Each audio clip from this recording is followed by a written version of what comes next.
দেখছেন, টাকা দিয়ে চাকরি হয়েছে এমন প্রমাণ মেলেনি। প্রাথমিকে 32,000 বাতিল মামলা, হাইকোর্টের দাবি পর্ষদের।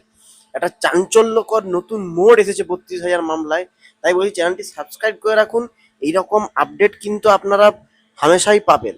কলকাতা হাইকোর্টের তৎকালীন বিচারপতি অভিজিৎ গঙ্গোপাধ্যায়ের প্রশিক্ষণহীন 32,000 প্রাথমিক শিক্ষকের চাকরি বাতিলের নির্দেশ দিয়েছিলেন। ওই নির্দেশের বিরুদ্ধে ডিভিশন বেঞ্চে মামলা দায়ের হয়।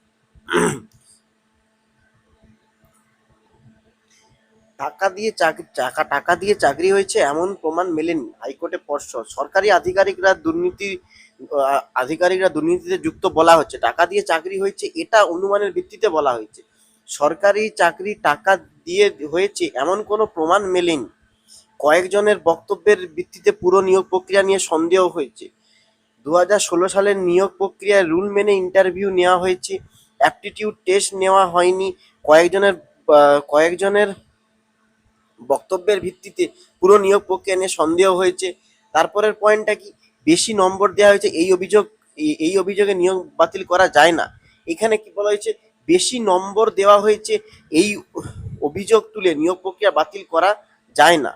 এরপর রাজ্যের সওয়ালের পর প্রশ্ন বিচারপতি চক্রবর্তী, প্রাথমিক শিক্ষা পর্ষদের নিয়োগ প্রক্রিয়া পরিচালনা করেছে, কি কি নির্ভরযোগ্য পদক্ষেপ করেছেন আপনারা। এরপর পর্ষদ বলছে 1,20,000 প্রার্থী অংশ নিয়েছিলেন, 42,900 শূন্য পদ ছিল, কারো চাকরি বাতিলের আবেদন করা হয়নি।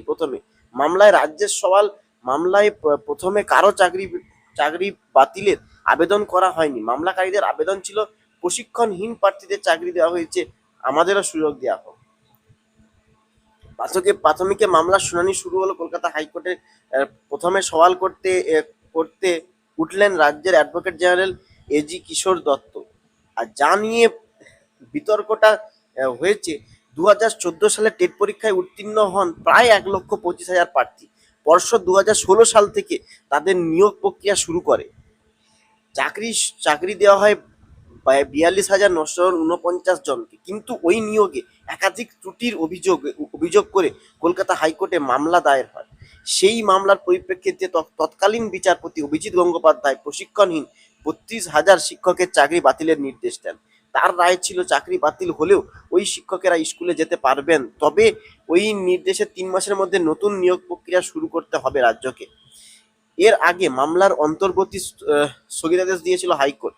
ঘটনাক্রমে অন্তর্বর্তী স্থগিতাদেশ দিয়েছিল বিচারপতি সুব্রত তালুকদার এবং বিচারপতি সুপ্রতিম ভট্টাচার্যের ডিভিশন বেঞ্চ। তারপর সুপ্রিম কোর্টে মামলা করা হয়েছিল, যদিও শীর্ষ